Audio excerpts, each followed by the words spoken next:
Welcome to Sportpen. Think back to a sporting year so amazing, it almost feels made up, doesn't it? It really does. We're diving into Manchester United's 1999 season today. And it wasn't just about, winning trophies. No, not at all. It was more about how they did it. Yeah. Staring down defeat time after time and somehow finding a way. That defiance, yeah. So we'll look at the key moments, that sheer willpower, and the brilliance that led them to that legendary treble, Premier League, FA Cup, Champions League. Trying to figure out, what really makes a team truly great. Well, the first thing that always strikes me about that 99 United team is just their refusal to lose. Right. I mean, winning or drawing 17 games after being behind. 17. That statistic is just wild. It is. It's not just being resilient, is it? It's like this deep ingrained belief they had. And so many of those comebacks, 11 of them, were late in the season when everything was on the line. Exactly. When the pressure was just immense. It really shows their mental strength, doesn't it? It really does. What do you think fueled that level of consistent fight back? Was it just Fergie? Oh, he was a huge part, obviously. But it felt like something within the players, too. Yeah, it's the kind of thing that makes you wonder what was going on there. Even late in games, down a goal. You always felt they had another deer. You did. There was this feeling, this sort of inevitability sometimes. Yeah. Even if it wasn't always, beautiful football. Scrappy sometimes, definitely. But they found a way. Pulled wins out of nowhere, it felt like. Then you've got the FA Cup final against Newcastle. Maybe a bit more straightforward. Compared to some of the others, yeah. But still vital for keeping that trouble alive. Absolutely crucial. And who scores? Teddy Sheringham? Off the bench? Again. That sums up the squad, doesn't it? The impact players could have. Depth was key. Totally. It wasn't just the starting 11. No way. And look, while the FA Cup was maybe less nail-biting, the Premier League. That went right down to the last day. Oh, yeah. Against Spurs. Needed to win. It underlines the sheer grind, It wasn't just dramatic moments. It was week in, week out, battling Arsenal, getting those points. That consistency sometimes gets forgotten amidst all the late drama, doesn't it? It does. It takes incredible focus over, 9-10 months? Right. Okay, so let's shift to the absolute pinnacle, this spectacular Camp Nou. The 1999 Champions League final, Barcelona's centenary year, perfect stage. Couldn't write it better. But even before kickoff, United were, they were up against it, weren't they? Massively. Losing Roy Keane and Paul Scholes to suspension. Oof. Your engine room. Gone. Exactly. The heart of that midfield. That's the kind of blow that can just derail everything. And then Henningberg injured, too, in defense. Yeah, so Ferguson had a proper tactical puzzle on his hands. His solution. Oh. Beckham moving into central midfield alongside Nicky Butt. That was interesting. It was a gamble, wasn't it? What do you reckon the thinking was there? Well, you keep Beckham's delivery and work rate in a key area, maybe, but provides the steal. Trying to balance it out. Keep some creativity. Yeah. Showed Fergie's flexibility and maybe the players' adaptability, too. Beckham wasn't exactly a natural center mid. No, but he could certainly play. And then the narrative layer. Peter Schmeichel. His last game, captaining the side. And Oliver Kahn, captaining Bayern.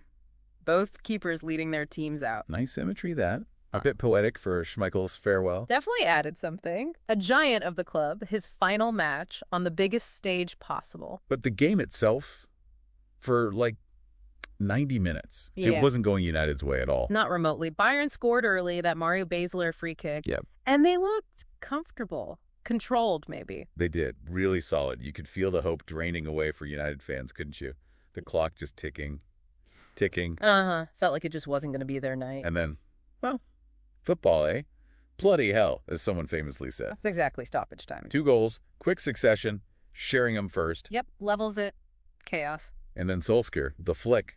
The roof comes off. Just madness. Utter madness. What were you thinking in those moments?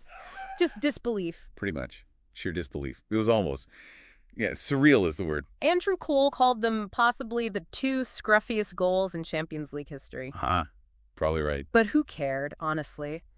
It was pure, raw emotion. Right. Victory snatched right at the death. Incredible. You mentioned Fergie's subs. Sheringham and Solskjaer. Masterstroke. Absolutely. The timing, the impact, perfect. And the fallout. UEFA President Lennart Johansson apparently missed it, already going down with Bayern ribbons on the trophy. The story goes, he was caught completely by surprise. Sums up the shockwaves it sent. And Lothar Matthäus taking his runner-up medal straight off. That raw disappointment, you could see it. His comment later about United being luckier. Yeah, understandable maybe in the moment. But does it ignore the pressure United built? They never stopped trying. I think it does diminish it a bit, yeah. Wasn't just luck. And Schmeichel going up with Ferguson to lift the trophy, breaking the usual order. Felt right, though, didn't it? A fitting end to his United career. It really did. A culmination. And the wider impact. Yeah. First English team to win it since the Heysel ban lifted. Huge moment for English football. And that treble. Yeah. The first English club ever. First in Europe since PSV in '88. Just historic. Cemented their legendary status, no question. Sir Alex Ferguson got his knighthood. Deservedly so. Players got their bonuses. It was proper recognition. And yeah, Fergie's quote, "Football, eh? Bloody hell." Just perfect. It kicked off that whole debate, didn't it? Greatest club side ever. Even the Prime Minister was watching. Tony Blair, yeah. Shows how massive it was. So, okay, beyond the insane drama. Sure. What were the core ingredients? You mentioned belief, resilience. Team spirit was massive. Camaraderie, you heard it from all the players. They genuinely fought for each other. That midfield. But Scholes, Keane, Giggs, Beckham, what a unit. Just phenomenal. Grit, skill, energy, creativity, everything. The engine room, absolutely. And up front, you had Cole and York, that partnership. Brilliant pairing. Different styles, but they just clicked. Then Solskjaer, Sheringham. Options off the bench that actually change games. And they all seemed to buy into the team ethic, didn't they? It wasn't about who scored, just that United scored. Cole mentioned that, yeah. No egos among the strikers. York apparently brought this sunshine football vibe. Lighten the mood, maybe? Yeah, balanced out. Cole's quieter style, perhaps. And Beckham, his contribution all season long, under so much pressure after the '98 World Cup. Incredible consistency. Those crosses, but also vital goals. That equalizer against Spurs in the last league game, massive. His stamina, too. Never seemed to stop running. And Solskjaer.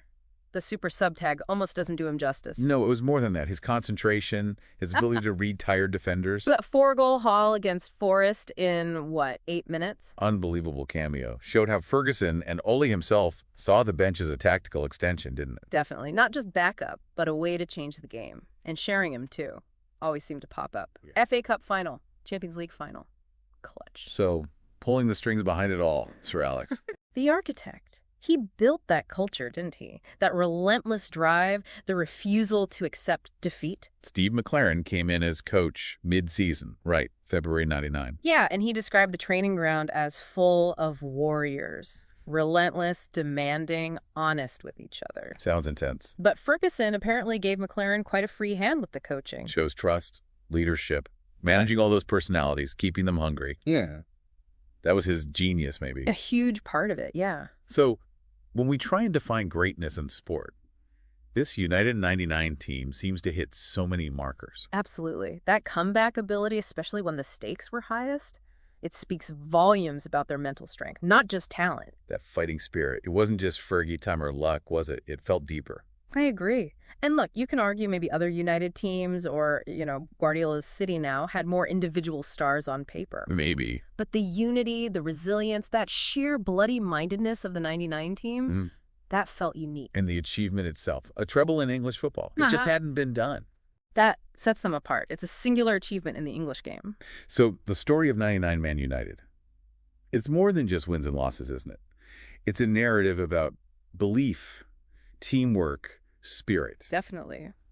How to react when things go wrong, how to keep fighting. From those crazy comebacks to that night in Barcelona, the whole season just wrote itself into sports history, redefined greatness, maybe. It certainly provided a blueprint for never giving up. What resonates most, I think, is how they won, the drama. Yeah, it wasn't always smooth, but it was always compelling viewing, full of heart. That's why people still talk about it so much, I reckon, that enduring quality. Absolutely. What a season to revisit. Thanks for listening to Sportpen.